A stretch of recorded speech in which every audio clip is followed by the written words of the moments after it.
¿Qué tal? Buenas tardes a todos, queridos ruralistas. Soy Isabel Sánchez Tejado, para los que no me conozcáis, y con este podcast, Raquel y yo lo que pretendemos es inspirar a otras personas y sobre todo romper estereotipos que hay en el mundo rural. Pues así es, yo soy Raquel Sanes y desde este espacio queremos dar voz a todos los que cada día se esfuerzan por conseguir que vivir en el campo sea una opción de vida atractiva. Para no enrollarnos mucho, Raquel y yo, si queréis más información sobre nuestro proyecto común, tenéis todos los detalles en nuestra web mundoruralenpositivo.com y también en la descripción de este episodio, claro, obviamente. Y bueno, como ya sabéis, este es un espacio participativo en el que todos los que estáis en directo tenéis la opción de participar con vuestra opinión o vuestras preguntas cuando acabemos la entrevista. Y si nos escuchas en podcast, pues ya sabes que puedes participar con tus comentarios. Pues eso, dicho esto, gracias Raquel, gracias, vamos con ello. Bienvenidos al podcast Mundo Rural en Positivo.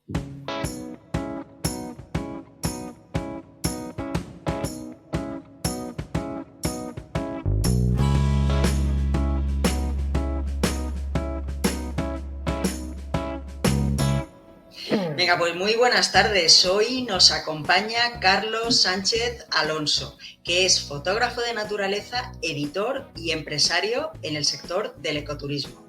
Se ha dedicado a la fotografía de naturaleza durante los últimos 30 años, lo que le ha permitido acumular un gran archivo sobre la fauna y flora española. Cuenta con una larga trayectoria profesional, con numerosas publicaciones en libros y revistas nacionales e internacionales dedicadas al mundo natural. Algunos títulos de su autoría son Guía de las aves de las lagunas de Villapáfila, Guía de la fauna vertebrada de los Arribes del Duero, Tierra de avutardas, Atlas de los quirópteros de Castilla y León, Guía de la fauna vertebrada de Castilla y León, Guía de las aves de Castilla y León, Guía de las plantas silvestres de los Arribes del Duero y así un largo etcétera. En octubre de 2019 presentó su último trabajo, Áreas Naturales Protegidas de Castilla y León, una minuciosa descripción sobre la naturaleza de esta comunidad autónoma. También ha trabajado para diferentes administraciones, entre otras el Ministerio de Defensa, editando los libros Los espacios naturales del Ministerio de Defensa, El archipiélago de Cabrera, un enclave militar conservado para el futuro, y la Red Natura 2000 en el Ministerio de Defensa. En el año 2000 fundó Náyade Nature Books, editorial dedicada a la publicación de libros sobre naturaleza, y en el 2003 Náyade Nature Photostock, sitio web destinado a la distribución de su propio archivo fotográfico, así como el de otros autores. Varias de sus fotografías han obtenido galardones en los premios más prestigiosos de fotografía de naturaleza. Y en la actualidad dirige su empresa Náyade Nature y es presidente del Club de Ecoturismo de Castilla y León, Trino, y dirige Naturcil, la feria de ecoturismo de Castilla y León. ¡Wow! Muy buenas tardes, Carlos. ¿Quieres añadir algo más a tu presentación? Hola, muy buenas tardes. No, ya lo has dicho tú muy bien. Buenas tardes a todos. Bueno, oye, pues muchísimas gracias por estar aquí esta tarde con nosotras. Sabemos que bueno, ha sido una locura. No es el resultado de tener ya muchos años, no otra cosa. Entonces, bueno.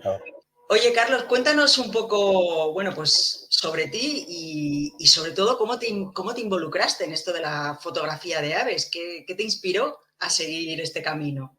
Bueno, la verdad es que me he dedicado desde que, casi te iba a decir que desde que tengo uso de razón, a la fotografía. Pero bueno, siempre he sido muy aficionado, mi familia me enseñó el disfrutar de la naturaleza desde muy niño y también soy un producto, como otros tantos de mi generación, de aquello que veíamos todos extasiados, que eran los documentales de Félix, como tantas personas de nuestra generación, que hizo pues mucha mella, ¿no? En gran parte de los conservacionistas de este año, de esta España, pues salieron de aquella época, ¿no? Pues y siempre he tenido la suerte, eso sí que ha sido una grandísima fortuna, dedicarme profesionalmente a lo que sigo haciendo ahora mismo. Empecé como fotógrafo, la fotografía siempre ha sido la piedra angular por donde empezar todos los proyectos y a raíz de ahí pues se han ido desarrollando multitud de cosas diferentes, ¿no? Lo podemos entrar más en detalle, pero luego surgió el tema de la editorial, el tema del turismo fotográfico, de ahí el ecoturismo. Bueno, es todo un proceso, una evolución de años de trabajo, pero la verdad que el punto de partida y el final, de verdad, y sigue siendo lo que más me motiva, y es la fotografía de naturaleza, del campo, de la vida rural, lo que es fotografía de aire libre. Qué bueno. La verdad es que Así. suena fenomenal. ¿Qué tal, Carlos? Buenas tardes.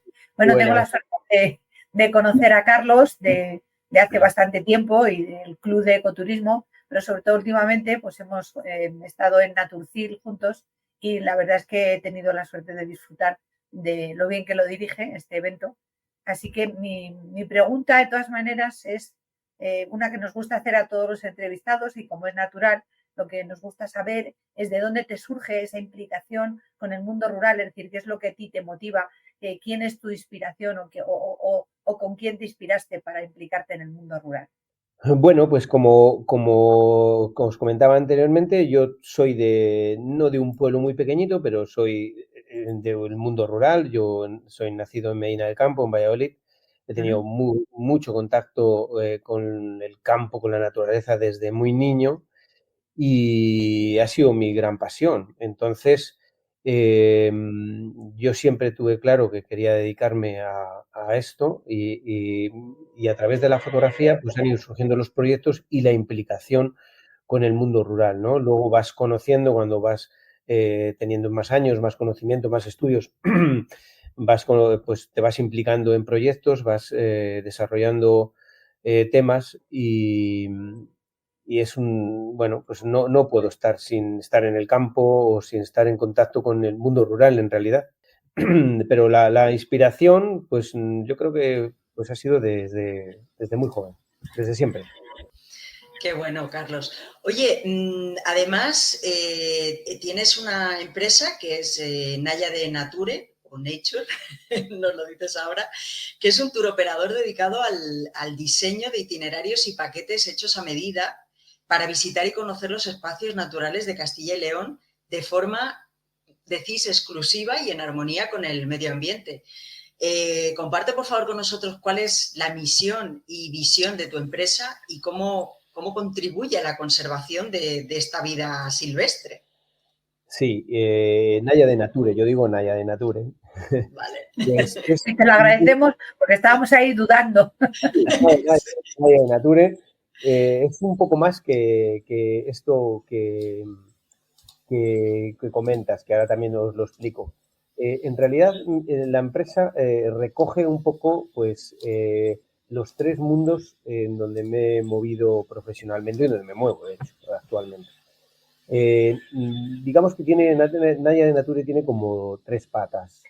Una es el turismo, fundamentalmente dedicado a turismo fotográfico de fauna, que luego os explico un poco más con detalle en qué consiste ese tipo de actividad.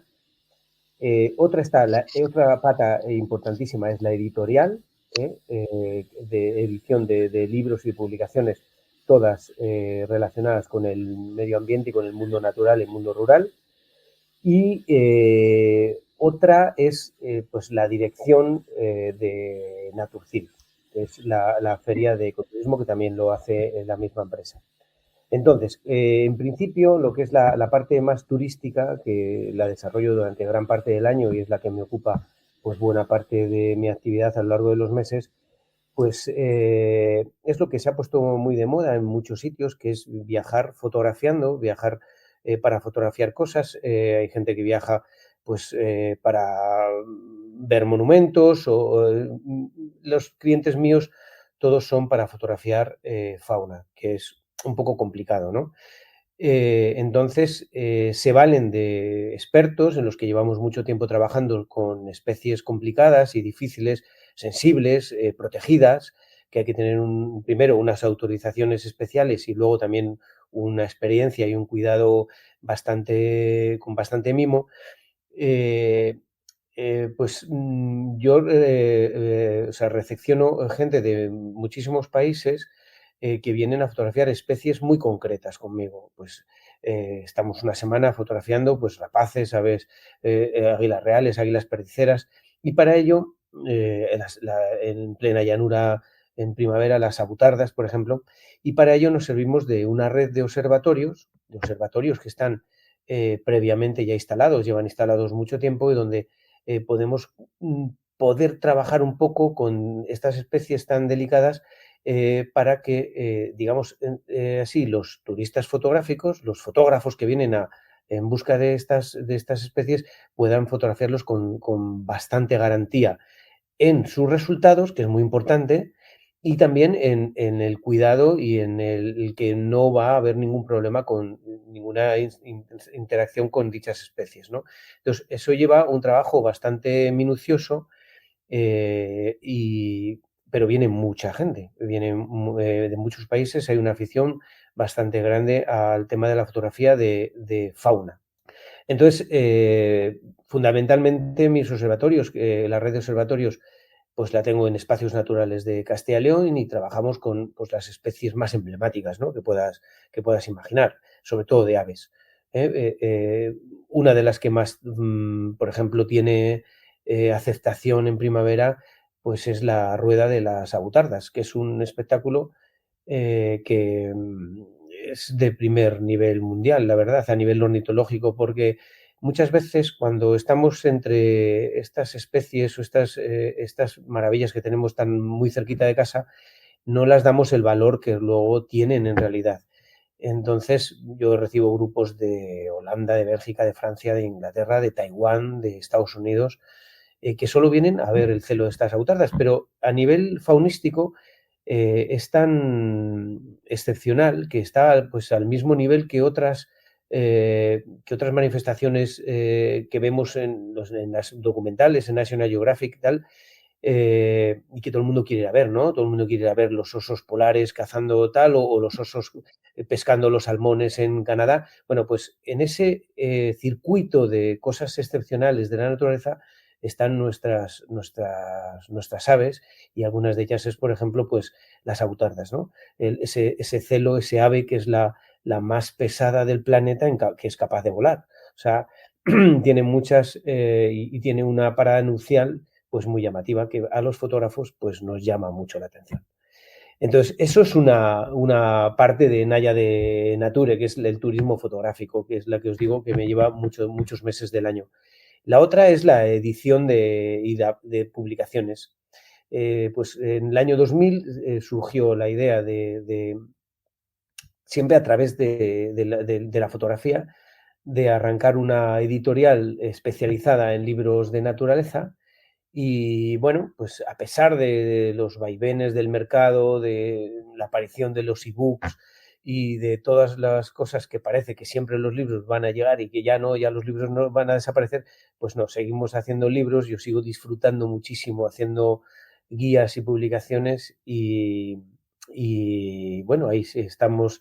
Esa última gran guía que me llevó casi 3 años de trabajo, de todos los espacios naturales de Castilla y León, una guía muy detallada, pues se publicó en el 2019, a final del 2019, y ahora estoy inmerso en una nueva colección de guías más didácticas, más puestas al público en general, sobre toda la naturaleza de Castilla y León, fundamentalmente, que es la zona donde yo resido y donde yo trabajo fundamentalmente.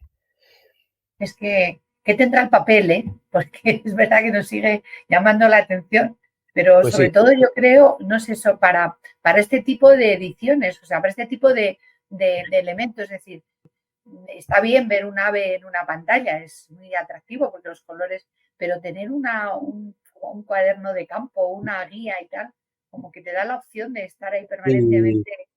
desde luego, sí, todo puedes entender, leer un texto, de cualquier tipo de texto, en un ebook o en un ordenador, pero si tú quieres disfrutar de las fotografías, los fotógrafos decimos que hasta que no vemos la fotografía impresa, no sabemos si es una Sí, buena fotografía o no es buena fotografía, porque la pantalla engaña un poco, ¿no? Puede engañar un poco, puede haber bastante, pero las fotografías hay que verlas impresas, o en publicaciones o en exposiciones.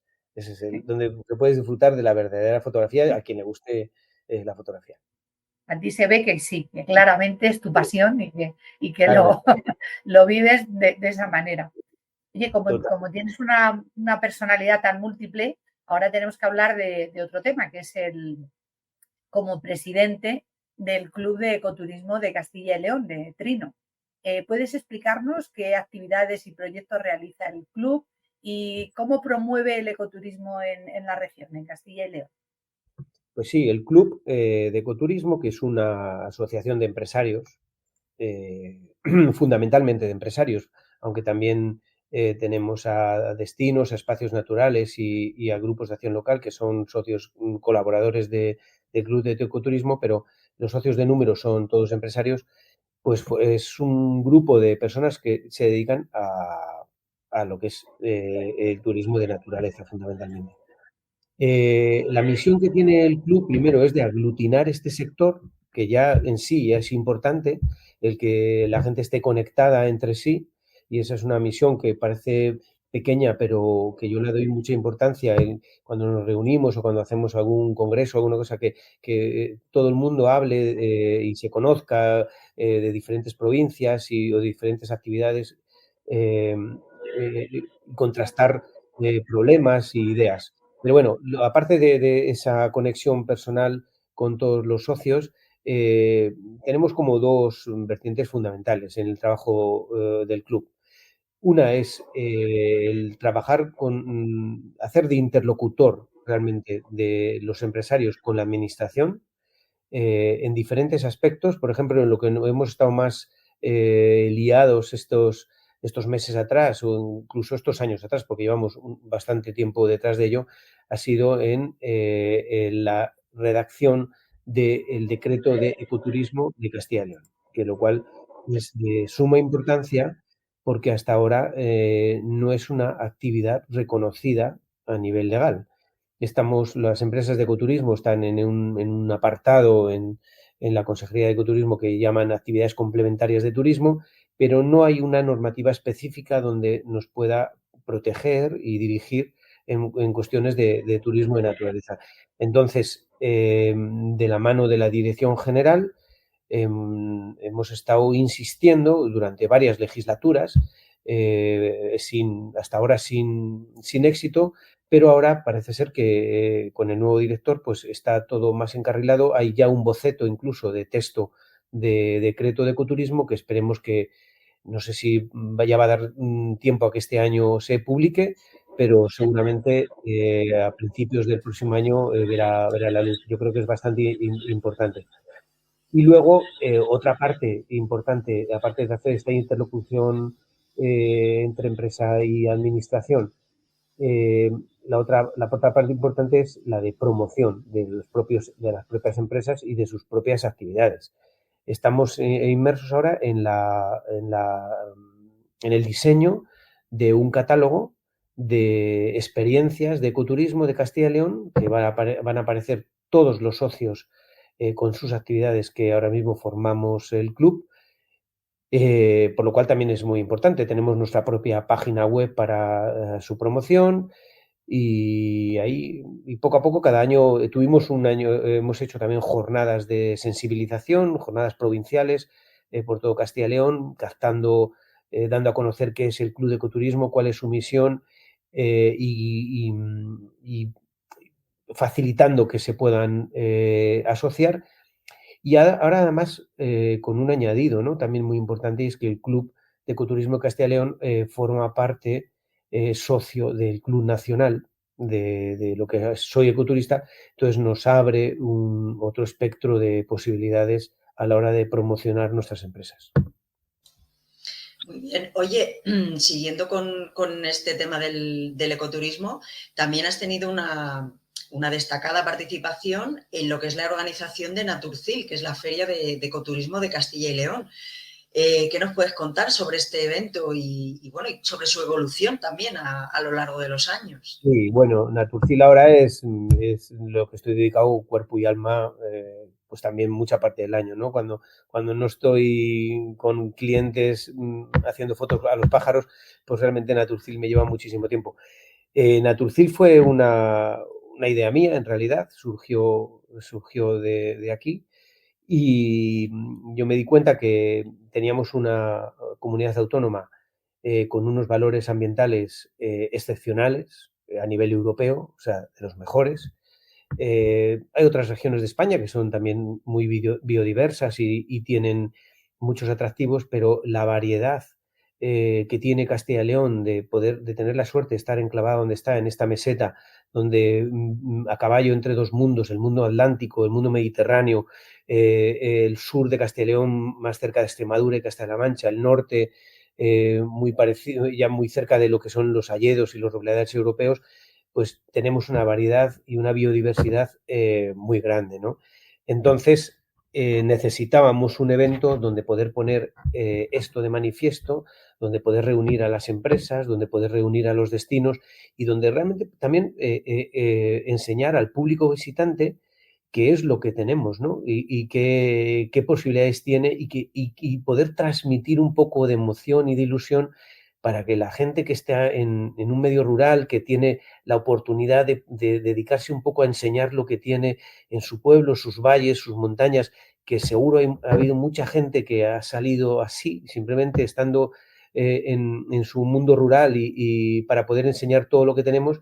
Y ese fue el origen de Naturcil, ¿no? Cuajó muy bien la idea y, y nada más empezar, ya empezamos con muy buen pie, porque el primer año ya tuvimos 60 expositores en la primera edición. Decir que se celebra hasta ahora, porque realmente el proyecto inicial era Naturcil fuera una feria itinerante, ¿no? Y puede ser que algún día llegue a serlo también, no lo sé. Pero hasta ahora se ha celebrado en la montaña palentina, en un sitio emblemático, un sitio precioso que es el Parque Natural Montaña de Valentina en Ruesga. Y la evolución fue, pues como he dicho, el primer año ya fue un éxito y no hemos dejado de crecer.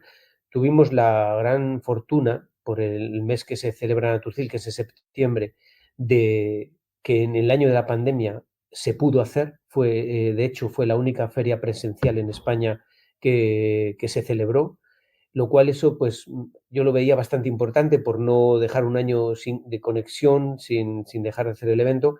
Tuvimos que tener todas las medidas oportunas en aquella época, pues que había sanitarias, pero hicimos un Naturcil muy especial, muy emotivo, con muchísimas ganas la gente.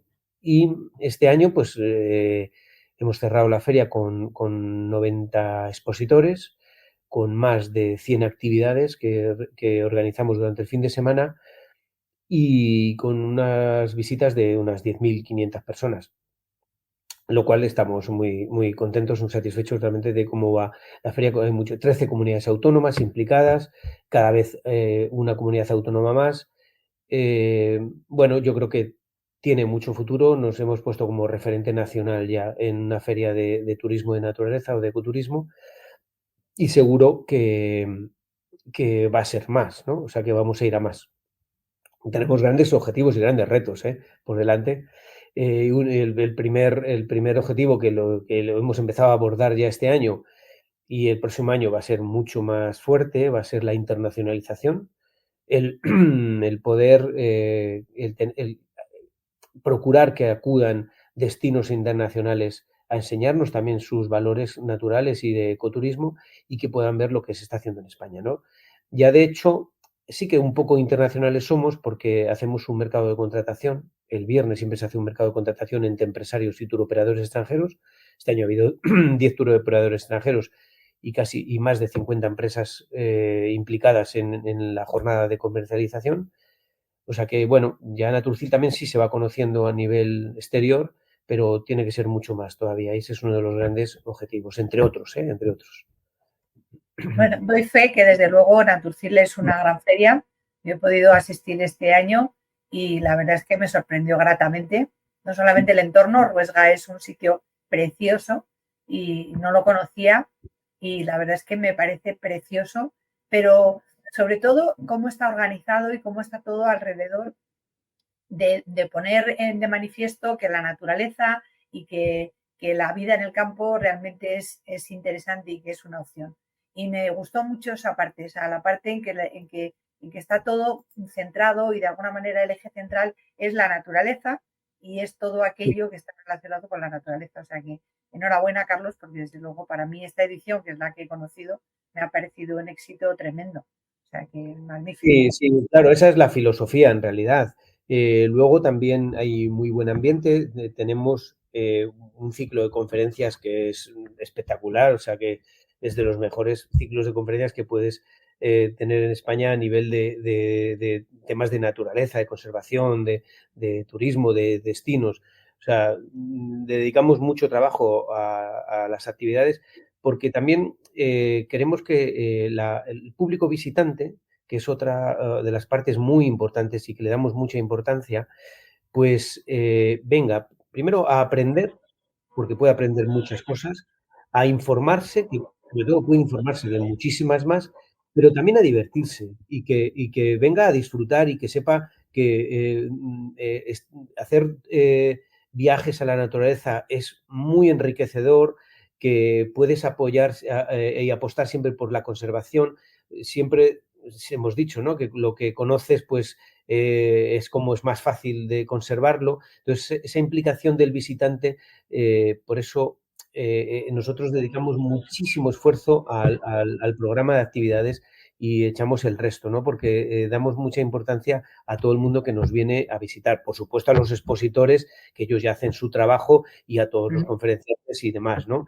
Pero el público visitante es muy importante porque luego es el que lleva el boca a boca, ¿no? Y el que dice, oye, pues he visto aquí en el stand de Euskadi, pues he visto un sitio que, oye, y esto es importantísimo, ¿no? Porque ahí tenemos que nosotros todos colaborar en poquito a poco, en ir pues metiendo esta mecha de la conservación, del viaje respetuoso, de valorar mucho lo que es el mundo rural, las posibilidades tan grandes que tiene, y el que no simplemente se va de visita como si fuera pues un parque temático. O sea, que el mundo rural es mucho más, que realmente es vida, ¿no? O sea, no es solo turismo por turismo, ¿no? O sea, que hay muchísima gente que vive allí y en eso, pues, es fundamental el boca a boca y que nos visiten mucha gente, es muy importante. Sí, el ambiente era magnífico y yo, la verdad es que hablando de las conferencias interesantes, en muchos de los podcasts que he hecho a posteriori he mencionado a Joaquín Araujo, porque realmente me pareció pues un hombre fascinante y sobre todo con un mensaje tan limpio y tan a veces de pura sencillo que era, hablando de la montaña, me pareció pues muy impactante, ¿no? Y me gustó muchísimo esa parte de las conferencias interesantes de esas personas, que realmente aprendí muchísimo, y durante esos días la verdad es que fue muy, muy ilustrativo todo, sin duda. Pues sí, sí, sí. Luego, cada año nombramos un Sí, embajador especial, ¿no? Que hemos tenido grandísimos embajadores. El primero fue concretamente Araujo, y desde que fue Araujo, que fue en la segunda edición, él dijo que ya no dejaría de venir nunca a Naturcil y lo ha cumplido hasta ahora.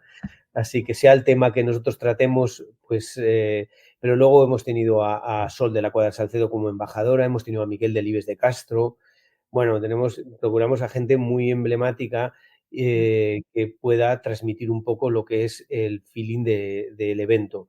Este año, por suerte también, por mucha suerte, hemos tenido a Jesús Garzón, a Suso Garzón, que es un referente en la conservación a nivel nacional desde los años, y mucho más, desde los años 80, pues él ha sido un referente en la conservación, fue el que procuró que el Parque Nacional de Monfragüe pues es lo que es hoy, ¿no? Fue el que consiguió que Cabañeros pues no fuera un campo de tiro. O sea, es una persona muy culta, muy implicada, y que pues es un lujo tenerle, y ha sido el único acto que ha hecho este año, ha sido el de salir a Naturcil. sí. Así que nada, yo os animo a todo el mundo que nos escuche, desde luego, que primero que investigue, quien no lo conozca, que es la feria de Naturcil, o que es el evento, porque es algo más que una feria, ¿no? Y que nos siga para ver qué temáticas vamos a tratar el próximo año y qué actividades vamos a preparar. Claro que sí. No, yo lo recomiendo también vivamente. Vamos a volver a la fotografía de aves y a la observación de la naturaleza, que son actividades que requieren paciencia y conocimiento. ¿Cuáles son algún consejo que podrías ofrecer a los aficionados que deseen iniciarse en esta pasión por la fotografía de la naturaleza? Pues fíjate, la fotografía de la naturaleza ha cambiado mucho. Para empezar, ¿no? Ha cambiado mucho hablo desde mi perspectiva de hace 25 o 30 años, ¿no? De trabajo, porque antes, pues, no había los avances que tenemos hoy en día, no había estas redes de observatorios que hay en muchos sitios para poder fotografiar especies muy difíciles. Había que trabajar siempre con las autorizaciones oportunas, eso quiero decirlo, cuando al menos estemos trabajando con especies protegidas. Entonces, había que trabajar las especies desde el conocimiento más de naturaleza, más naturalista, ¿no? Había que conocer muy bien el comportamiento de estas especies para saber, pues, cómo abordarlas, cómo acercarse a ellas, qué comportamiento tenían. Hoy en día, con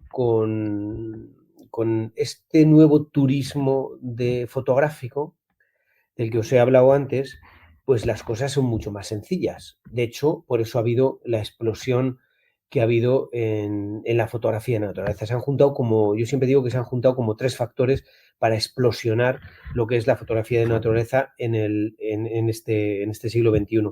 Una es precisamente la facilidad de viajar, que antes no era tanta, la facilidad en ambos casos, ¿no? Por facilidad y por precio. La revolución de la fotografía digital, que ha facilitado muchísimo, pues, los equipos, los costes, porque antes yo me acuerdo que me costaba tanto los carretes de diapositivas que el propio viaje. Entonces, la fotografía digital ha cambiado mucho este tipo de fotografía. Y luego, otra parte importantísima que lo ha cambiado todo ha sido las redes sociales, donde la gente pueda hacer sus fotografías y poderlas publicar, ha hecho un conglomerado donde la fotografía ha explosionado. Entonces, hay muchísimos, miles y miles de aficionados más que lo había en mi época cuando empecé con la fotografía, pero son un tipo de aficionados un poco distintos. Hay mucha gente muy aficionada, pero que domina muy bien la técnica fotográfica, pero quizás la técnica, o sea, la sapiencia naturalista o campera es más limitada, porque realmente se lo dan hecho todo, ¿no? No tienen esa necesidad. Pero en sí, lo que me preguntabas, hay mucha afición, hay muchísima pasión por la fotografía de todo tipo, de la naturaleza, de la fotografía de aves, por supuesto, pero esta forma de turismo fotográfico hoy en día, que te diría que lo usa el 80% de los fotógrafos que publican en Internet, visitan esta serie de observatorios o emplazamientos que ya están un poco trabajados para que ellos lleguen y puedan fotografiar, ha contribuido a una explosión de la fotografía, realmente de la fotografía de naturaleza. Todo el mundo ve National Geographic y todo el mundo quiere hacer lo que hay en National Geographic, evidentemente. Exacto. Oye, y en tu experiencia, dinos cuáles son algunas de las especies más fascinantes que has tenido la oportunidad de fotografiar ahí en Castilla y León. Antes nos estabas hablando de las avutardas. ¿Tienes alguna historia así memorable que quieras compartir? Bueno, mira, anécdotas hay miles, porque vosotros cuando estáis en el campo ya lo sabéis, ¿no? Que simplemente la propia estancia de estar en el campo, pues ya te da un montón de anécdotas y de satisfacciones. Pero realmente lo memorable es el estar muy cerca de las especies. Es que cada día de fotografía es una anécdota en realidad. El poderte estar a 10 metros, 15 metros o incluso muchas veces menos de especies absolutamente esquivas, donde de otra forma sería imposible, que solo están a vista de telescopio, y poderlas incluso oír, respirar sus sonidos, interactuar con la pareja o con sus congéneres, tú estando escondido y estando observando desde este punto de vista tan privilegiado lo que es el comportamiento animal, pues es que te diría que cada día es una anécdota, porque cada día es un placer inmenso el poder disfrutar de especies algunas muy escasas, de forma tan cercana. Dicho esto, luego hay especies que son mucho más llamativas que otras, ¿no? Antes hemos hablado del tema de las avutardas. Es cierto que es una joya en Castilla y León, es un ave, simplemente con el paradigma de que sea el ave más pesada del mundo que es capaz de volar, pues ya tiene como una insignia, ¿no? Un estigma ahí. Pero luego además es que Castilla y León es el sitio con más población de avutarda del mundo. Estamos hablando del mundo, por eso viene tanta gente a verlas. Otra serie de rapaces. Yo particularmente he trabajado mucho con todo el grupo de las rapaces, que me gusta mucho, pero disfruto absolutamente con todas las especies, las más pequeñas también, los paseriformes. Cuando estás fotografiando ahora en otoño, en un pequeño bebedero, pues especies insignificantes, ¿no? Pero que algunas veces son muy difíciles de ver, como pueden ser los mosquiteros o currucas, y que sabes que están en viaje migratorio y que quizás acaban de nacer en Alemania o en el norte de Finlandia, pues siempre es muy reconfortante. O sea, la fotografía de aves es muy bonita. Yo tuve la suerte de trabajar y hacer la primera guía, creo que hasta ahora es la única, pero la primera guía de aves de Castilla y León, una guía muy exhaustiva de todas las especies. Tengo la suerte de haber fotografiado todas las especies, que por lo menos, al menos que viven en Castilla y León, y he podido conocer, pues, he tenido muchos momentos muy, ¿cómo te diría? Pues muy chulos, muy emotivos. Sí, la verdad es que hay veces que las emociones... ¿Cómo? Y fotográficamente preciosos. Claro, obviamente. Oye, a estas alturas nos queda claro que la conservación de la vida silvestre es esencial, por supuesto. ¿Cuáles son los mayores desafíos a los que se enfrenta la conservación de las aves y la naturaleza en Castilla y León y en España en general? Pues mira, desde mi humilde opinión, pues los desafíos que tiene Castilla y León es un poco también los desafíos que tiene España y los desafíos que tiene el planeta en general, ¿no? O sea, tenemos una serie de problemas que están directamente relacionados de la propia evolución humana.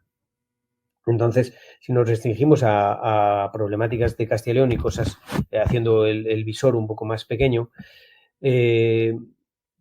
por un lado tenemos que... Hay cosas positivas, ¿eh? No también hay que destacarlas, ¿eh? O sea, que estamos además en un mundo rural positivo y hay que destacar lo que se está haciendo en conservación de forma positiva. Evidentemente los problemas también los destacamos, pero las cosas positivas también.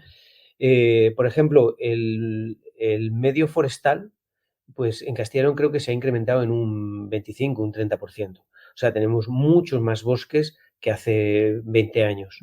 Esto a nivel de CO2 y de los problemas de cambio climático, pues también es muy importante, ¿no? Las masas forestales que tiene Castilla y León, tenemos la masa forestal más importante de Europa, más grande, ¿eh? Parece que la gente cuando habla de los bosques solo piensa en la tundra y tal, pues no, el bosque más grande de Europa lo tenemos en el Urbión y está en Castilla y León. Tenemos otros problemas relacionados o derivados, por ejemplo, de la agricultura intensiva. Ahí sí es un problema muy particular, ¿no? Hemos pasado de tener una agricultura muy tradicional, donde teníamos una riqueza grandísima en la meseta de aves esteparias y de otro tipo de especies, lo que son los ríos que surcan la meseta, que eran auténticas selvas. De hecho, incluso antes nombrábamos a Félix, los nombraba como auténticas selvas cruzando la llanura, ¿no? Eran los bosques galería, bosques de ribera, donde eran refugio de una enorme biodiversidad. Entonces, la agricultura intensiva, el uso de pesticidas, el uso de insecticidas ha reducido dramáticamente, creo que esto lo sabe todo el mundo, ha reducido dramáticamente el número de insectos. El número de insectos va directamente relacionado con la reducción de número de aves, ¿no? Se calcula que, pues, por ejemplo, los vencejos de nuestros pueblos se han reducido un 40%, los gorriones un 30%, y las especies esteparias, más puramente esteparias, tienen descensos incluso mayores, ¿no? Han descendido alcaravanes, sisones está prácticamente, pues no diría extinguido, pero está en una situación bastante delicada. los alaudidos, alondras. Entonces, un debe muy importante es en que la agricultura nuestra sea productiva, porque no hay otro remedio, que tiene que ser productiva, pero sea también conservacionista y pueda favorecer a que nuestra biodiversidad sea importante, que no solo es el que tengamos un pájaro o no, que quizá gente un poco más ignorante o inculta puede decir, bueno, pues si no hay alondras, pues no pasa nada. Pues sí, pasa mucho, porque el equilibrio medioambiental no se puede deshacer, ¿no? Y cuando luego tenemos plagas y tenemos otro tipo de problemas, pues es derivado a ese tipo de desequilibrios medioambientales. O sea, la biodiversidad y el ecosistema tiene que estar en completa armonía. Y para eso tenemos que hacer una agricultura y una ganadería también menos dañina con el medio ambiente. Yo ahí es donde diría un poco, donde apostaría un poco los problemas de Castellón. Pero bueno, aparte positiva, por reseñarlo también, como habíamos dicho el tema de bosques, también otras especies que estaban en peligro de extinción en Castilla y León y en toda España, pues hay que realmente aplaudir, ¿no? El trabajo que han hecho tanto las administraciones como los científicos en salvar esas especies. Por ejemplo, os pongo algún ejemplo, el águila imperial, el famoso águila imperial. Llegó a haber 44 parejas en la península ibérica. Fue declarada la especie de rapaz más amenazada del mundo. Ahora mismo, solo en la provincia de Valladolid, y destaco Valladolid, no porque sea mi provincia, sino porque es la provincia más llana de España y la única que no tiene ningún sistema montañoso, solo en Valladolid creo que hay 23 parejas, y en Castellón más de 100 y pico, y en España más de 600 parejas. O sea, ahí se ha hecho un trabajo inmenso. Lo mismo pasa con el oso en el norte de la cordillera, lo mismo pasa con el lince, lo mismo pasa con el quebrantahuesos, que incluso ahora ya también lo tienes en Gredos, Isabel. Entonces, destacar que muchas cosas se han hecho bien, pero esos faros, esas especies tan importantes, no nos tienen que cegar para ver el gran problema que tenemos, que es de la mayor biodiversidad y que no conocemos, que es el mundo de los insectos, el mundo de los reptiles, el mundo de los anfibios. Eso hay que dedicarlo mucha atención y deberíamos tener mucho cuidado con ellos. Y tanto. Oye, Carlos, a raíz de todo esto que estás hablando, para todos aquellos que quisieran unirse, ¿no?, a la causa de la conservación y también del ecoturismo, ¿cuáles son las formas que tú crees en las que pueden involucrarse y contribuir a la protección de esta biodiversidad? Pues mira, para empezar, desde diferentes puntos de vista, ¿no? Si te dedicas al estudio de la naturaleza, pues ya sabes, ya estás en ello, ¿no?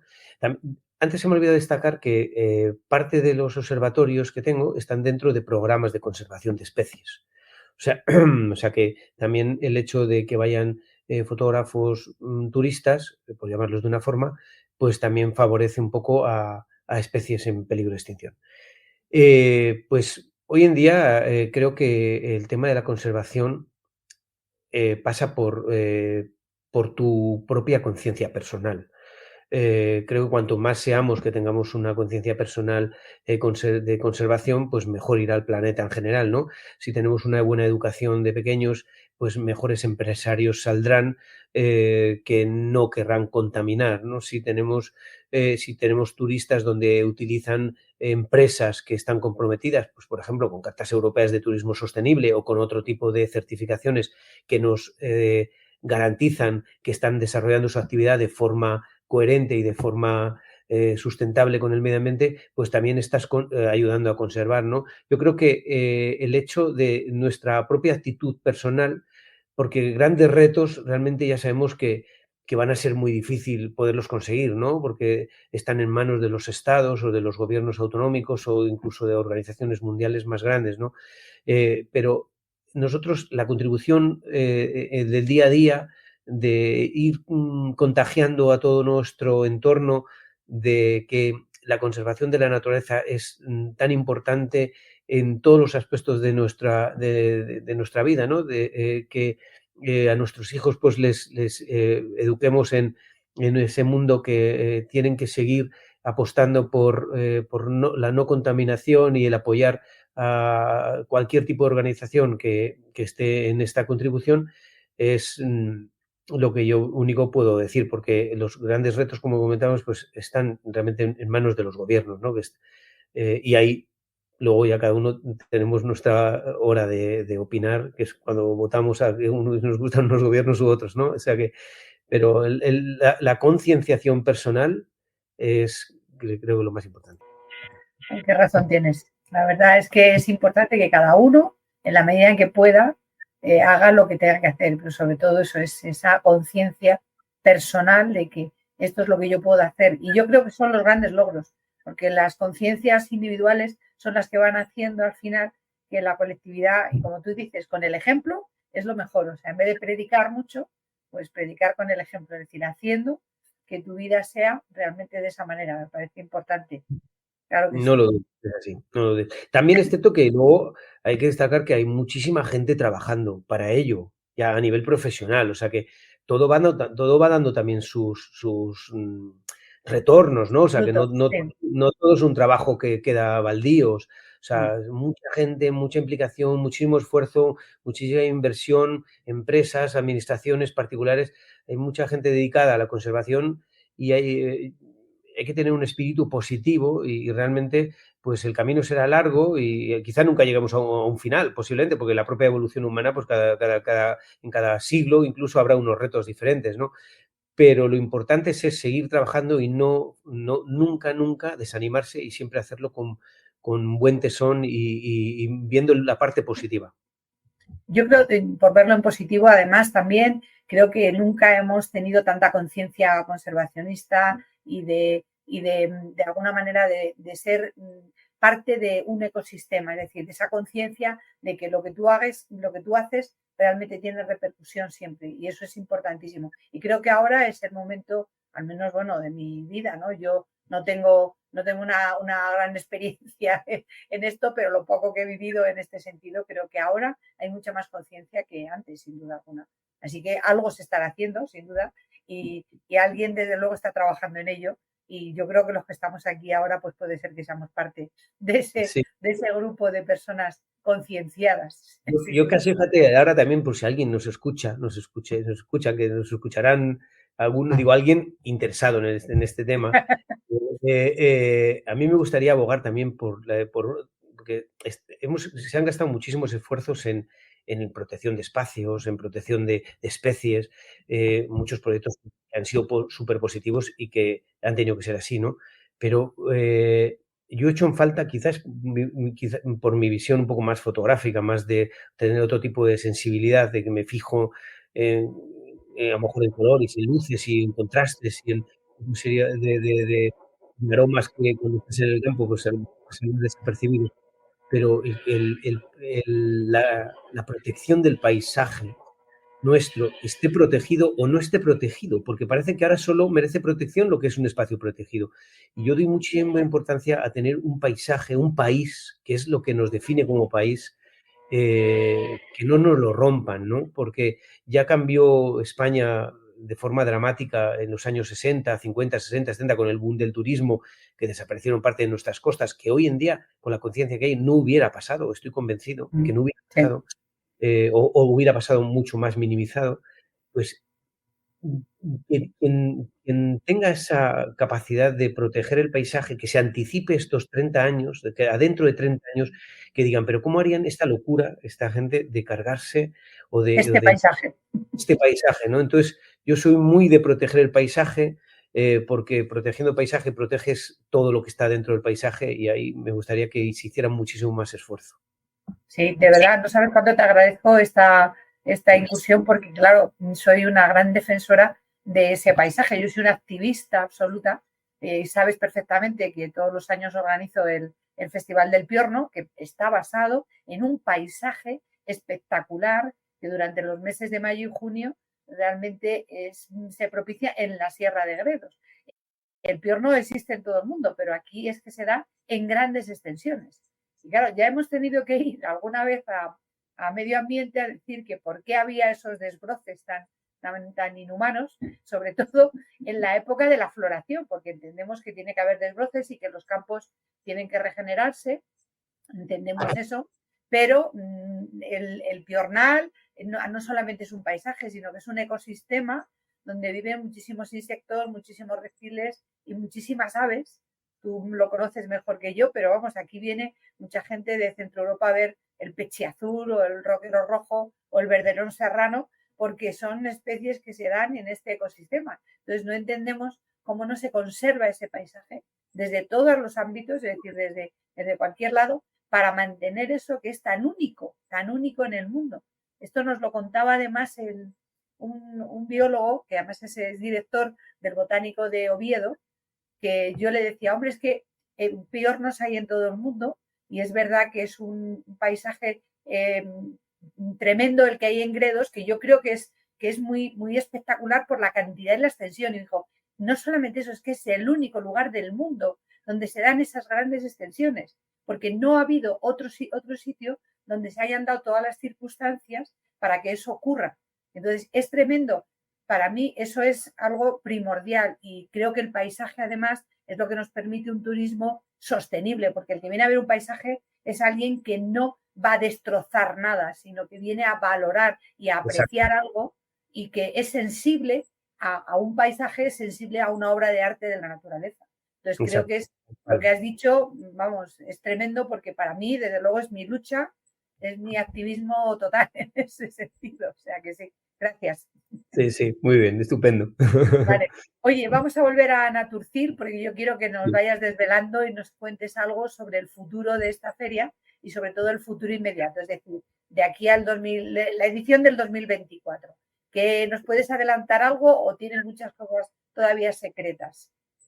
Bueno, estamos trabajando ya en Naturcil 2024. Puedo adelantar cosas, pero no muchas. Pero bueno, algunas sí. Primero, va a ser una edición espectacular. Vamos a seguir con algunas de la temática que hemos introducido o de las novedades que hemos introducido en Naturcil 2023, que fue, por ejemplo, vamos a seguir apostando mucho por el astroturismo.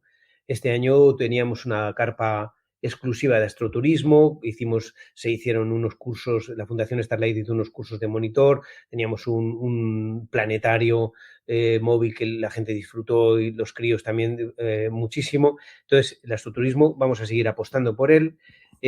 Seguramente introduzcamos algún tema nuevo que todavía no puedo decir y ahora mismo estamos pues realmente empezando a plantear la feria porque es en septiembre del año que viene, acaba de pasar esta feria. Tenemos tres temas que decidir, que es uno, quién será el embajador o embajadora para el 2024, quién será el destino nacional invitado, recuerdo que el año pasado fue Extremadura, y qué lema o sobre qué temática versará un poco el evento, ¿no? El año pasado fueron las montañas entre la conservación y el desarrollo. Bueno, pues justamente ahora estamos trabajando en ello. Es un poco pronto también para adelantaros cosas, pero poco a poco iremos soltando, ¿no? De aquí a la celebración de Intur, que ya lo tenemos a la vuelta de la esquina, a final de noviembre, pues ya sabremos alguna de estos datos más concretamente, pero el reto y el objetivo, el más importante y por encima de todos estos que he explicado, es la internacionalización. Estamos haciendo ya muchísimos contactos con países y con destinos de ecoturismo de cualquier parte del mundo y ese va a ser el trabajo en el que nos vamos a volcar y en el que puede dar un cambio importante Naturcil. Vale, Raquel, si me perdonas, como hay un par de comentarios y se nos está haciendo un poco largo, sé que tienes alguna pregunta más, pero mira, te vuelvo a mostrar los comentarios. Erika, que nos saluda desde Colombia y dice que estamos invitadísimos a visitar su casa rural, ¿vale? Y que también hacen avistamiento de aves en una actividad recreativa educativa para preservar y conservar. No sé si quieres decirle algo a Erika, Carlos, pues a tu... Bueno, pues que vive en un país increíble para el ornitólogo, ¿no? Porque es el país con más biodiversidad, con más especies del mundo de aves. Sí, conozco algo de Colombia, he viajado muchísimo por Sudamérica y pues simplemente felicitarla por el mundo que está, en el sitio que está. Así que no sé si está en el eje cafetero, está en la costa, está en el Pacífico, pero la felicito porque Colombia es una auténtica maravilla. Pues muchas gracias, Erika, por tu participación y tu comentario. Carmen dice, buenas tardes, queridos amigos de Mundo Rural en Positivo. Hay un punto que me gusta en particular de la exposición de Carlos, dice la posibilidad de una verdadera implicación práctica con la naturaleza. En ocasiones, a quienes nos gusta el turismo de interior, nos encontramos con pueblos que se quedan en parques temáticos. Es una perfecta reconstrucción del pueblo con 5 o 6 restaurantes. Doy fe. Sí, este es como ahí el caballo de batalla, ¿no? Que nuestro pueblo no se conviertan en, pues eso, un parque temático, ¿no? Que también ha pasado con otras ciudades muy turísticas, que los centros urbanos pues se quedan prácticamente que son simplemente turísticos. Yo creo que el mundo rural tiene que tener vida, es fundamental. Dentro de la vida entra el turismo, obviamente, pero tiene que tener vida, tiene que tener sector primario, tiene que tener gente que viva allí los 12 meses del año, tiene que tener niños, tiene que tener escuelas, tiene que tener educación, tiene que tener vida, que significa todo eso y mucho más. Entonces, tenemos que conseguir que no sean centros temáticos. O sea, y el turismo tiene que contribuir a ello. Pues a lo mejor apostando también por empresas que creen en esta fórmula, ¿no? Pero sobre todo apoyando cualquier iniciativa de las personas que viven en que sean capaces de poder vivir. También realmente hay que solicitar a las administraciones, porque es muy fácil decirlo y a todos nos gusta vivir bien y nadie queremos tener frío y ni nadie queremos, y todo el mundo queremos tener internet y tener teléfono, y esto por desgracia no existe. La orografía de Castilla y León concretamente es complicada, pero eso no implica para que la administración se vuelque en que el mundo rural, la gente que vive en el mundo rural tenga exactamente las mismas facilidades que las personas que viven en las ciudades, ¿no? O sea, no puede ser que una persona que viva en un pueblito allá tenga que hacer de 80 kilómetros, sea un centro de salud o un tal. Entonces, eso es otra dinámica, es otro debate completamente diferente, pero es muy importante para que el mundo rural se asiente y consigamos que no sea este centro temático, que no lo queremos bajo ningún concepto. Bajo ningún concepto. Además que sin ganadería y agricultura no hay paisaje, con lo cual difícilmente vamos a poder difundir el turismo si no tenemos un paisaje que realmente sea acorde a lo que es el mundo rural. Bueno, es que Froilán siempre quiere ser protagonista en estos podcasts, no sé, ya es un clásico, o sea, no hay manera de que pueda, o sea, es que es un perro protagonista, no hay forma de... Le gusta la cámara. Me encanta la cámara, ¿sabes? Es una cosa tremenda. Ahí le tienes. Oye, Carlos, yo quería hacerte una pequeña pregunta, si me permites, Isabel, porque se me ha quedado ahí esa espinita, porque has mencionado al gran Félix Rodríguez de la Fuente, que yo creo que fue, bueno, un referente para varias generaciones, la verdad. Yo creo que las facultades de biología se llenaron de gente gracias a él, ¿no? Mi hermano estudió biología por él, mi pareja. Incluso tuvimos, en uno de nuestros podcasts, tuvimos a Jorge Dopico, que es cámara, bueno, está en Televisión Española. ¿Cómo era aquel programa, Isabel? Aquí la Tierra. Era Aquí la Tierra, efectivamente. Sí, y él decía que él había empezado biología, pero que luego se había, no sé si había acabado la carrera o no, pero luego se había pasado al tema de cámara, ¿no? Y yo me preguntaba cuando lo estabas comentando, porque seguramente tú tienes muchísimos conocimientos, claro, también de biología. ¿Cómo te dio por el tema de la fotografía y no por el de la biología? Y una cosa más, tú que seguramente te relacionas con muchos biólogos también, ¿cómo ves esa... ¿Crees que en biología se está dando esa idea de protección de la diversidad, de protección del paisaje? Bueno, lo dejo ahí. Sé que son un par de preguntas, pero quería hacerlas. Pues, ¿cómo me dio por la fotografía? No lo sé. Yo creo que surgió, como surgió tan joven, pero lo que sí creo es que el ser humano, desde paleolítico, desde siempre, ha tenido la necesidad como de acaparar algo, de captar algo cuando va en la naturaleza, ¿no? Yo creo que de ahí surgió la caza, al margen del tema meramente imprescindible para la comida. El cazador, pues sale al campo y se lleva una pieza. Nosotros tenemos la suerte de salir al campo y también llevarnos la pieza, pero la pieza sigue viva, ¿no? Entonces, el captar ese instante, esa emoción, pues hay gente que lo puede, me imagino que pues lo evoluciona de otra forma y haciendo más estudios o estudiando biología o siendo más científico, otro tipo de forma. A mí me dio quizá por esta parte más creativa de la fotografía y es mi verdadera pasión, es mi vida, es lo que he hecho siempre y es lo que haré hasta que deje esta tierra bendita. Y luego, pues es cierto que Félix influyó en muchas generaciones, yo diría más. Yo creo que Félix sigue influyendo hoy en día. O sea, no es que Félix influyera en aquellas generaciones con aquella suerte de, claro, de que había una televisión única y que las audiencias eran algo impensable para lo de hoy en día, ¿no? 20 millones de personas viendo un programa, ¿no? O sea, un país completo viendo ese programa. Por eso yo creo que fue también la importancia, aparte del personaje, que es absolutamente excepcional, pero el que todo un país pudiera verlo, porque es lo que se veía el viernes por la tarde a las 9, no había otra, eso también influyó un montón. Creo que mucha gente, Félix lo sigue teniendo en la cabeza, su mensaje fue muy importante, sigue perfectamente actual. Yo cada vez que oigo un audio de cuando estaba él en la radio y tal, pues todavía me quedo sorprendido de lo actual que eran las palabras que dice ya hace más de 40 años. O sea, pero completamente actual. No sé, concretamente, hace poco he escuchado uno sobre los incendios, cómo habla de los incendios, otro cómo habla de los políticos, y me quedo pasmado de esa visión o sea, que fue un personaje excepcional, ¿no? Entonces, por eso caló tanto su mensaje. Luego también, claro, era un grandísimo comunicador, eso a nadie se le... O sea, es que la voz la tienes metida en el cerebro, ¿no? Las imágenes.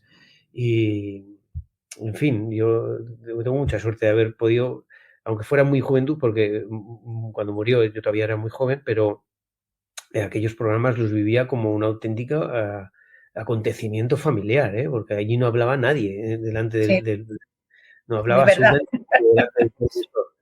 Así que era en principio mi padre que decía que empieza el hombre y la tierra y se acabó el mundo, o sea, todo el mundo allí pues, sin pestañear.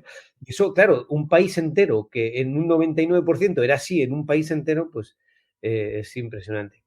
Eso, por suerte, por desgracia, otros países no lo han tenido. Nosotros sí, también es verdad que también España, la península ibérica es excepcional y no tiene nada que ver con otros países. O sea, es un enclave absolutamente único en el contexto europeo.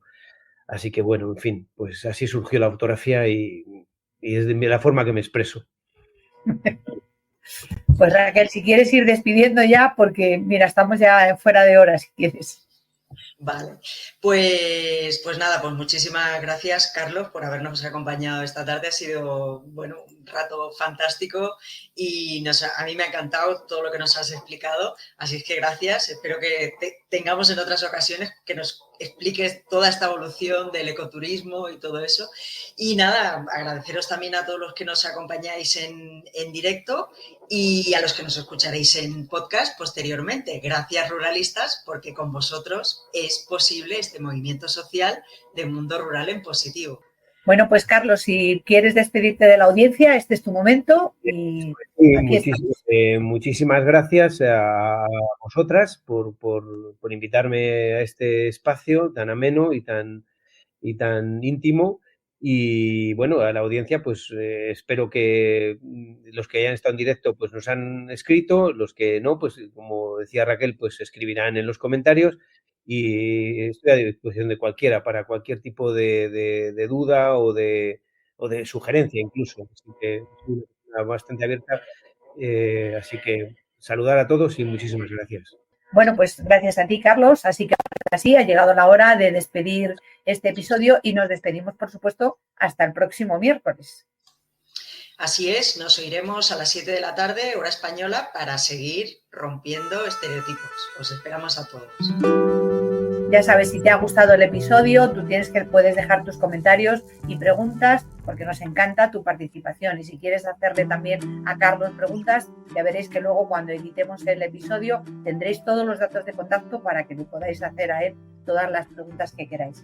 Porque además, si escuchas nuestro podcast, seguro que eres de esas personas que están comprometidas con el mundo rural, como nosotros, como Raquel y yo, y en este caso como Carlos también, ¿no? Y si queréis conocer más sobre nuestro proyecto común, visita nuestra web mundoruralenpositivo.com. Seguro que encuentras lo que buscas, o si no, también te puedes poner en contacto con nosotras a través del correo info@mundoruralenpositivo.com. Y recuerda que puedes suscribirte a nuestro canal a través de tus plataformas de podcast favoritas.